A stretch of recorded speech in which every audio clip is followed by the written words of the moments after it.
Sir speaker sir ప్రతి party నుంచి speaker sir ఒక్కరికి అవకాశం స్పీకర్ సార్ 30 నిమిషాలు మినిమం 2 గంటల సమయం నాకు అవసరం. బికాస్ వినండి అధ్యక్ష ఎందుకంత భయం సార్?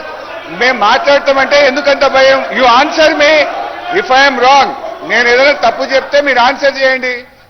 మీరు ఇవాళ రాష్ట్రంలో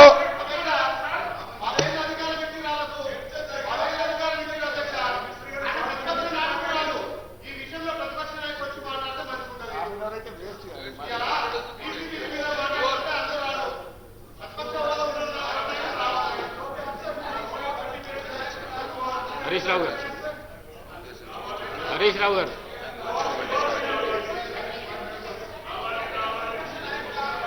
స్పీకర్ సార్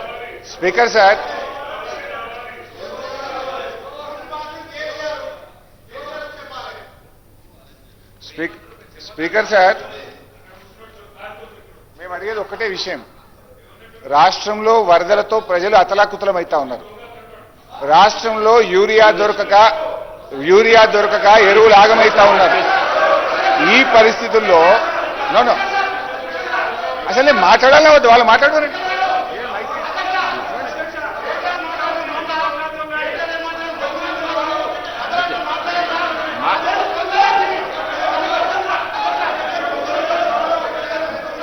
డీవియేషన్ కాకండి, మరి డీవియేషన్ కాకండి. సబ్జెక్ట్ ఏమున్నదో అది మాట్లాడండి. స్పీకర్ సార్ ప్లీజ్, మీరు సభ ఆర్డర్లు పెడితే మాట్లాడతా, లేదు వాళ్ళు మాట్లాడతామంటే వాళ్ళకి మైక్ ఇవ్వండి, వాళ్ళకి అయిపోయినాక నేను మాట్లాడతా. హరీష్ రావు గారు మంత్రి గారు స్పీకర్ సార్ హరీష్ రావు గారు మంత్రి గారు మాట్లాడుతుంటేనే రన్నింగ్ కామెంటరీ చేస్తుంది. మీరేమో డైవర్ట్ అవుతున్నారు, సబ్జెక్ట్ డైవర్ట్ అవుతున్నారు. కాకండి. స్పీకర్ సార్ నాది ఒకటే సబ్మిషన్. మీరు ఈ సబ్జెక్ట్ మీద 4 రోజులైనా నేను మాట్లాడడానికి ప్రిపేర్డ్ ఉన్నా. మీరు రేపు ఆవలెల్లుండి రాత్రి 1 గంట దాకా మాట్లాడదాం. వాస్తవాలు ప్రజలకు తెలవాల్సిన అవసరం ఉంది, నిజాలు ప్రజలకు తెలవాల్సిన అవసరం ఉంది.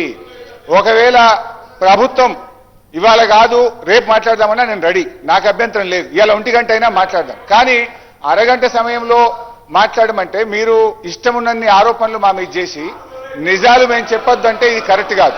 ఒకటి. రెండు అధ్యక్ష, నేను పీపీటీ అడిగినా ఇంకా క్లియర్గా చెప్దామనుకున్నా, విజువల్గా చూయించి ఈ సభ్యులకు రాష్ట్ర ప్రజలకు అర్థమయ్యే విధంగా సభలో పీపీటీ పెట్టి ఎక్స్ప్లెయిన్ చేస్తామంటే మీరు అవకాశం ఇవ్వలేదు. ఓకే. 3, నిన్న బీఏసీ మీటింగ్లో మనకు రాష్ట్రంలో ఎరువులు దొరకక రైతులు అల్లాడుతున్నారు.